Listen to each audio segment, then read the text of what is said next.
Hello friends, आज मैं explain करने वाला हूँ वी फॉर वेंडेटा मूवी को, जो कि साल 2005 में आई थी। इस मूवी का IMDb रेटिंग है 8.1 स्टार आउट ऑफ 10 और ये मूवी दो भागों में चलती है, जहाँ एक तरफ इसमें फ्यूचर 2032 की बात की जाती है और दूसरी तरफ 2015 की कहानी चलती है। इसलिए मैं इन दोनों कहानियों को ही सिंपल तरीके से एक्सप्लेन करूंगा। फ्रेंड्स, स्टोरी में आगे बढ़ने से पहले आपसे एक छोटी सी रिक्वेस्ट है, अगर चैनल पर नए हैं तो प्लीज वीडियो को लाइक कर चैनल को सब्सक्राइब जरूर कर लेना। So let's explain this story. तो कहानी की शुरुआत होती है फ्यूचर 2032 से, जहाँ हमें ईबी नाम की एक लड़की को दिखाया जाता है, जो कि ब्रिटिश टेलीविजन नेटवर्क यानी BTN में काम करती है। वो रात को कर्फ्यू जैसे माहौल में जल्दबाजी में कहीं जा रही होती है, तो रास्ते में उसे नॉर्थ फायर पार्टी के कुछ लोग घेर लेते हैं, जिनको फिंगरमैन कहा जाता है। ये लोग ईवी के साथ बदतमीजी करने लगते हैं, तो ईवी मदद के लिए चिल्लाने लगती है। तभी वहाँ एक शख्स आता है जिसका नाम होता है वी ने गाय फॉक्स का मास्क पहन रखा होता है। वी का ये मास्क लगाना एक हिस्ट्री से रिलेटेड है, जो मैं आपको वीडियो के लास्ट में बताऊंगा। खैर, अब यहाँ पर वी फिंगरमैन की अच्छे से धुलाई कर देता है और ईवी को बचा लेता है। मगर अब ये सब देखकर ईवी बहुत डर सी जाती है, लेकिन वी बड़ी इज्जत के साथ ईवी से बात करता है और खुद को इंट्रोड्यूस करता है। अब वी ईवी से पूछता है कि क्या वो उसके साथ एक शो देखने चलेंगी, तो काफी देर सोचने के बाद ईवी मान जाती है, जिसके बाद ये दोनों एक बिल्डिंग की छत पर आ जाते हैं। यहाँ आकर ईवी बी से पूछने लगती है कि उसे इंस्ट्रूमेंट्स नहीं दिखाई दे रहे हैं, तो बी उसे बताता है कि परकशन इंस्ट्रूमेंट उसकी खासियत है, पर वो आज कुछ और करने वाला है। जिसके बाद इनके सामने दिख रहा ओल्ड वैली नामक लंदन का क्रिमिनल कोर्ट एक धमाके के साथ पूरी तरह बिखर जाता है और वहाँ से थोड़ी देर बाद कुछ आतिशबाजी भी होने लगती है। ये देखकर वी काफी ज्यादा खुश हो जाता है, मगर ईवी यहाँ से डरकर चली जाती है। अब पुलिस और गवर्नमेंट भी सोच में पड़ जाते हैं कि किसी ने क्रिमिनल कोर्ट को ही तबाह कर दिया है और ये काफी बड़ी बात होती है। इसलिए चांसलर इस केस को इन्वेस्टिगेट करने के लिए एक कमेटी बिठाता है। इस कमेटी में नॉर्थ फायर पार्टी का लीडर पीटर क्रीडी होता है और हर हफ्ते इस कमेटी की रिपोर्ट वीडियो कॉल के जरिए चांसलर लेता है और वो क्रीडी से जल्द इसके जिम्मेदार लोगों को पकड़ने को कहता है। अब वैली कोर्ट के धमाके की सच्चाई को छुपाने के लिए गवर्नमेंट अगले दिन BTN न्यूज चैनल पर यह डिक्लेयर करती है कि जो कोर्ट डेमोलिश किया गया है वो दरअसल गवर्नमेंट ने ही किया है, क्योंकि वो इमारत काफी पुरानी हो चुकी थी और उसके गिरने का भी खतरा था। लेकिन जब ये न्यूज ब्रॉडकास्ट हो रही होती है, तभी भी उस न्यूज चैनल के ऑफिस में आ जाता है, जहां उसने अपनी पेटी से बॉम्ब बांध रखे होते हैं। जिसके बाद भी इस ब्रॉडकास्ट को रुकवा देता है और सीधे लाइव टीवी पर चला जाता है और कोर्ट के डेमोलिशन में उसका हाथ था, ये बात पूरी दुनिया को बता देता है। और वो आगे एक मैसेज के जरिए लोगों को ये भी बताता है कि वो सच्चाई देखें कि ये सरकार तानाशाह हो चुकी है और वो लोगों को अपना डर दिखाकर उन पर अपना राज करना चाहती है। अब आखिर में भी कहता है कि आने वाले 5 नवंबर को एकजुट होकर पार्लियामेंट के बाहर मिलना। अब इस ब्रॉडकास्ट को खत्म करके वी यहाँ से जाने लगता है कि एक इंस्पेक्टर उसको रोक लेता है, मगर अब ईवी भी उस इंस्पेक्टर के पीछे से आकर उस पर मिर्च स्प्रे छिड़क देती है। अब वो इंस्पेक्टर ईवी के सर पर गन मारकर उसको बेहोश कर देता है और ईवी ने ऐसा इसलिए किया था क्योंकि एक बार वी ने उसकी मदद की थी। अब वी के सामने ईवी वहीं बेहोश पड़ी थी, जिसके बाद वी उसको उठाकर अपने घर ले आता है, मगर कैमरे में ये सब रिकॉर्ड हो गया था और पुलिस वी के साथ साथ अब ईवी को भी ढूंढने लगती है। अब ईवी को जब होश आता है तो वो खुद को वी के घर में पाती है। वो वी से पूछने लगती है कि ये कौन सी जगह है, तो वी उसे बताता है कि ये उसका घर है, जिसका नाम उसने शैडो गैलरी रखा है। अब ईवी यहाँ से जाने लगती है, तो वी उसे समझाता है कि अगर वो उसको वहीं बेहोश छोड़ देता तो वो लोग उसको जेल में डाल देते, क्योंकि उन्होंने ईवी को वी के साथ देख लिया था। अब ईवी को भी ये सही लगता है तो वो रुक जाती है। अब अगले सीन में वी को लुइस प्रोथेरो के घर में दिखाया जाता है। वी उसका कमांडर प्रोथेरो नाम से बुलाता है, तो लुइस उससे पूछने लगता है कि तुम मुझे कमांडर नाम से क्यों बुला रहे हो, तो वी उसे बताता है कि कुछ सालों पहले यही तो उसकी पदवी थी जब बी और लुइस पहली बार मिले थे। अब इसके बाद बी लुइस को मार देता है और फिर वो बाद में फादर एंटोनी को भी मार देता है। अब बी ने आखिर इन लोगों को क्यों मारा ये आगे हमें स्टोरी में पता चलेगा। उधर फिंच इस सबकी जांच कर रहा होता है, पर उसे कुछ भी हाथ नहीं लगता। अब कुछ दिन बीत जाते हैं और ईवी अभी भी बी के ही घर में होती है। बी कभी भी ईवी के साथ बुरा बर्ताव नहीं करता, वो उसके लिए खाना बनाता, ब्रेकफास्ट बनाता और काफी अच्छे से उसको रखता और घर में हमेशा वो मास्क पहने ही रखता और वो देश के लिए जो कर रहा होता है बिना किसी डर के, इससे ईवी उससे काफी ज्यादा इंस्पायर्ड होती है। ईवी को भी बिना किसी डर के बिल्कुल वी की तरह जीना होता है, लेकिन वी जिस तरह से बड़े बड़े लोगों की जान ले रहा होता है वो उसको बिल्कुल भी अच्छा नहीं लगता और एक दिन मौका देकर वो वहाँ से भाग जाती है और वो भागकर गॉर्डन डीट्रिच के घर आ जाती है, क्योंकि पुलिस उसको ढूंढ रही होती है और गॉर्डन उसको घर के अंदर ले लेता है। ईवी गॉर्डन से कहती है कि अगर पुलिस ने उसको यहाँ देख लिया तो वो मुसीबत में आ सकता है, तो गॉर्डन उसे बताता है कि अगर पुलिस यहाँ आई तो ईवी गॉर्डन के लिए सबसे छोटी समस्या है। गॉर्डन से ऐसा सुनकर ईवी थोड़ी स्तब्ध हो जाती है, तो गॉर्डन उसे अपने पास रखी कुछ चीजें दिखाता है जिनको रखना असल में गैर कानूनी था, जैसे कि उसके पास एक गॉड सेव द क्वीन की एक पेंटिंग थी जो कि उसने चोरी की थी। उसके पास एक 14वीं सदी की कुरान भी थी। हालांकि गॉर्डन एक क्रिश्चियन था, लेकिन फिर भी उसके पास कुरान थी और ऐसी ही चीजों के लिए वो मुसीबत में आ सकता था। दूसरी तरफ फिंच भी डॉक्टर डीलिया के पास आता है। वो उसे उस गुलाब की जांच करने को कहता है जिसको बी घटना स्थल पर छोड़ जाता था। अब इस गुलाब को देखकर डॉक्टर डीलिया थोड़ी हैरान सी हो जाती है, मानो जैसे वो उसके बारे में जानती हो। मगर ये भी हमें अगले सीन में पता चल जाता है। जब डॉक्टर डीलिया रात को अपने घर सो रही होती है तो वी वहाँ पर आ जाता है और डॉक्टर डेलिया अचानक से ही उड़ जाती हैं। वो बी को बताने लगती हैं कि वो उस गुलाब को देखकर समझ गई थी और बी ऐसा ही एक गुलाब आज उसको देना आया है। यानी डॉक्टर डेलिया समझ चुकी थी कि बी उनको मारने आया है। जिसके बाद डॉक्टर डेलिया बी के साथ जो भी पास्ट में हुआ उसके लिए उससे माफी मांगती है और बी उनको एक इंजेक्शन देकर बिना दर्द की मौत दे देता है और यहाँ से चला जाता है। अब कुछ देर बाद फिंच यहाँ आ जाता है, मगर डॉक्टर डेलिया तब तक मर चुकी थी। फिंच यहाँ डॉक्टर डेलिया की लिखी एक डायरी को भी देखता है और उसको अपने साथ लेकर चला जाता है और अब वो उस डायरी को घर लाकर स्टडी करता है। तो कहानी रिवर्ट होती है साल 2015 में, जहाँ पर उसे पता चलता है कि गवर्नमेंट ने नेशनल सिक्योरिटी के नाम पर एक डिटेंशन कैंप बनाया था जिसका नाम था लार्क हिल डिटेंशन सेंटर। इस डिटेंशन सेंटर में उन लोगों को रखा जाता था जो लोग गवर्नमेंट के खिलाफ थे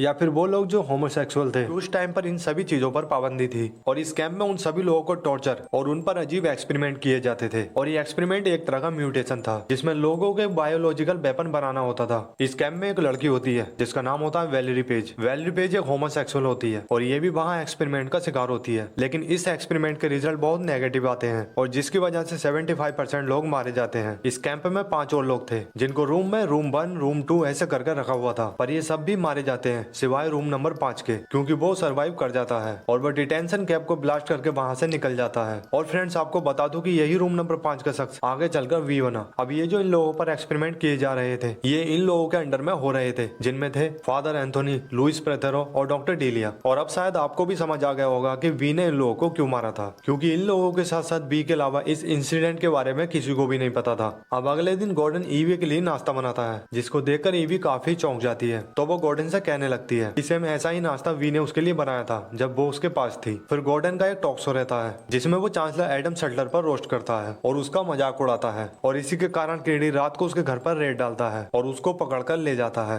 अब ईवी भी यहाँ से भागने लगती है मगर उसको भी पकड़ लिया जाता है और ईवी को जेल में लाकर उससे बी की लोकेशन के बारे में पूछा जाता है, लेकिन उसके कुछ न बताने पर उसे बहुत ज्यादा टॉर्चर किया जाता है और उसके सर से बालों को भी काट दिया जाता है। अब एक दिन जब ईवी अपनी सेल में लेटी हुई होती है तो उसके बराबर वाले सेल के हॉल से उसे एक नोट मिलता है। वो नोट दरअसल वैली पेज की ऑटोबायोग्राफी थी। जब वैली जेल में थी तब उसने ये नोट लिखा था। वैली ने अपनी ऑटोबायोग्राफी में लिखा था कि उसे पुलिस ने पकड़ा था क्योंकि वो एक होमोसेक्सुअल थी। वैली को समाज और उसके माता पिता ने ठुकरा दिया था और नॉर्थ फायर पार्टी बनने के बाद एडम सटलर ने होमोसेक्सुअल लोगों को सजा देना शुरू कर दिया था, जिसमें उसने वैलेरी और उसके पार्टनर रूथ को पकड़कर जेल में डाल दिया था और वहीं एक्सपेरिमेंट के चलते उसकी मौत हो गई थी। अब इस कहानी को पढ़कर ईवी को एक हिम्मत आ जाती है, वो खुद को काफी स्ट्रॉन्ग महसूस करने लगती है और अगली बार जब पूछताछ के लिए उसके पास एक शख्स आता है तो वो उससे कहती है कि वो मरना पसंद करेगी पर बी के बारे में कुछ भी नहीं बताएगी। इस पर वो शख्स ईवी से कहता है कि अब तुम्हारे अंदर कोई भी डर बाकी नहीं रह गया है और तुम पूरी तरह से आजाद हो, और इतना कहकर वो शख्स यहाँ से चला जाता है। अब ईवी को उसका जवाब सुनकर आश्चर्य तो जरूर हुआ था कि ऐसे कैसे उसको छोड़ दिया गया है, पर जब वो उस सेल से निकलकर बाहर जाती है तो बी के घर में पहुंच जाती है, जहां उसे पता चलता है कि उसे जितना भी टॉर्चर किया गया था वो सब बी के कहने पर उसको दिया गया था। ये सुनकर ईवी काफी ज्यादा गुस्सा हो जाती है, लेकिन बी उसे समझाता है कि तुम्हें स्ट्रॉन्ग बनना था और तुम्हारे साथ ऐसा होता था कि मुझे भी तकलीफ हुई थी, लेकिन अब तुम स्ट्रॉन्ग हो, तुम्हें किसी भी चीज का कोई डर नहीं है। ईवी पहले तो गुस्सा होती है पर इस सबसे उसमें कितना चेंज आया है ये उसे पता चलता है। ईवी उससे गॉर्डन के बारे में पूछने लगती है तो वी उसे बताता है कि पुलिस ने उसको मार दिया क्योंकि पुलिस को उसके घर से कुरान मिली थी। अब ईवी बी को वैलेरी के नोट्स लौटाने लगती है क्योंकि उसको लगता है कि वी ने उनको लिखा था, पर थोड़ी ही देर बाद उसे पता चल जाता है कि वो नोट्स असली थे जो कि खुद वैली ने ही लिखे थे।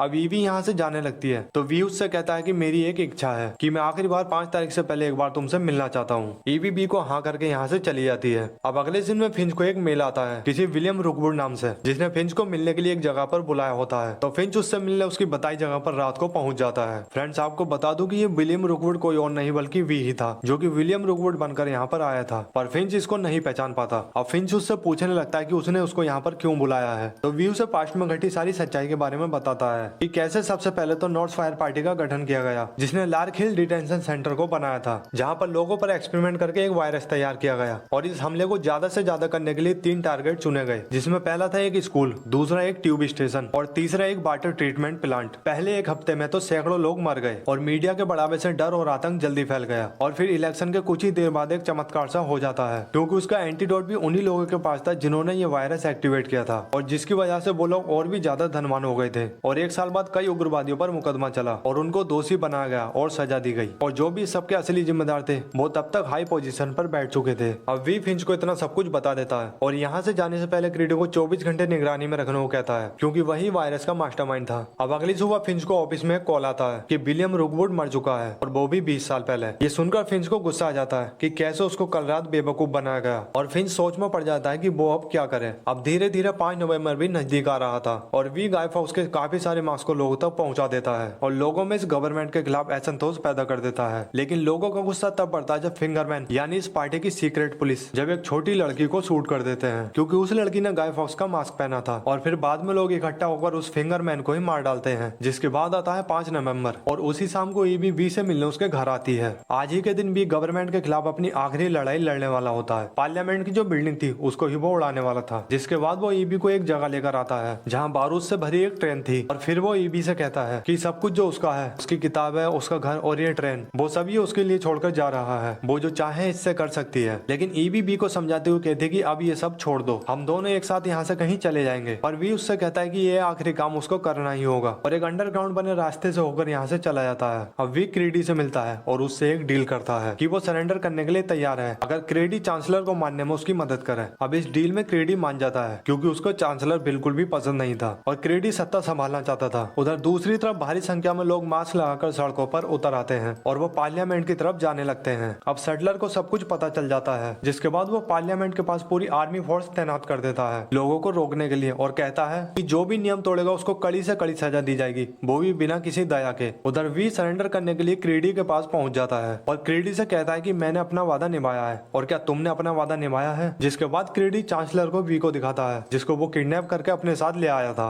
अब वी चांसलर की जेब में एक गुलाब का फूल रखता है और फिर उसको मार देता है। अब क्रेडी बी से कहता है कि मुझे तुम्हारा चेहरा देखना है, मगर वी मना कर देता है। तो क्रेडी और उसके साथ मौजूद लोग वी पर फायरिंग करने लगते हैं, लेकिन वी काफी फुर्ती से उन सबको मारकर क्रेडी को भी मार डालता है। लेकिन इस फाइट में वी को काफी सारी गोलियां लग चुकी थी, तो वो जैसे तैसे करके ईबी के पास तक पहुंच जाता है। अब ईबी वी को संभालते हुए कहती है कि उसे ब्लीडिंग रोकनी होगी, लेकिन वी मना कर देता है क्योंकि उसका काम खत्म हो चुका था। वी ईबी से ये भी कहता है कि मुझे तुमसे प्यार हो गया है और ये सबसे खूबसूरत चीज है जो तुमने मुझको दी है, और इतना कहकर वी मर जाता है। अब ईबी भी बहुत दुखी हो जाती है और बाद में वो बी की लाश को उठाकर ट्रेन में फूलों के बीच में रख देती है और वो ट्रेन चालू करने के लिए लीवर खींचने ही वाली होती है कि तभी फिंच वहां आ जाता है और वो ईबी से पूछने लगता है कि तुम ऐसा क्यों कर रही हो। तो ईबी उसे बताती है कि बी सही था, इस देश को इस बिल्डिंग से कहीं ज्यादा की जरूरत है। अब फिंच भी ईबी को नहीं रोकता और ईबी लीवर को खींचकर ट्रेन को चालू कर देती है। उधर लोग भी पार्लियामेंट के नजदीक पहुंच जाते हैं और आर्मी के ऑफिसर क्रेडी या चांसलर के ऑर्डर का वेट करते हैं कि फायरिंग शुरू करें या नहीं, लेकिन वो दोनों तो मर चुके थे जिससे आर्मी को कोई ऑर्डर नहीं मिलता और वो फायरिंग भी नहीं करती। अब कुछ ही देर बाद ही ट्रेन पार्लियामेंट तक पहुंच जाती है और पूरी बिल्डिंग ब्लास्ट हो जाती है और इस ब्लास्ट में आतिशबाजी भी होती है, एक नई सुबह इस देश की जनता के लिए। फिंच ईवी से पूछता है कि वो कौन था, तो ईवी फिंच को बताती है कि वो तुम में और हम सब में था, और जिसके बाद यहीं पर ये मूवी खत्म हो जाती है। तो फ्रेंड्स ये थी वी फॉर वेंडिटा मूवी की स्टोरी। और हाँ फ्रेंड्स, मैं आपको गाय फॉक्स के बारे में बता देता हूँ। दरअसल आज से लगभग 500 साल पहले इंग्लैंड में एक आदमी था, उसका नाम था गाय फॉक्स। उसने कुछ लोगों के साथ मिलकर एक षड्यंत्र रचा और उसमें उन्होंने ये डिसाइड किया कि इंग्लैंड का जो हाउस ऑफ लॉर्ड्स है, मतलब जो बिल्डिंग है, उसको ये लोग उड़ा देंगे, और जिसमें गाय फॉक्स उसका इंचार्ज था। मगर किसी कारणवश वो सफल नहीं हो पाता और पकड़ा जाता है, जिसके बाद गाय फॉक्स को फांसी दे दी जाती है। जिसके बाद इंग्लैंड के लोग उसको फेस्टिवल के रूप में मनाने लगे, जिसमें वो लोग गाय फॉक्स का एक पुतला बनाकर उस पर मार्क्स लगाते हैं। लेकिन मूवी में इसको एक हीरो की तरह दिखाया गया है जो कि पास्ट में हुए अपने अत्याचारों का बदला लेता है और लोगों को उनका सही फ्यूचर देता है। तो फ्रेंड्स, अगर आपको हमारी एक्सप्लेनेशन पसंद आई है तो प्लीज वीडियो को लाइक जरूर कर देना और ऐसे ही एक्सप्लेनेशन के लिए हमारे चैनल को भी जरूर सब्सक्राइब कर लेना। So thanks for watching guys.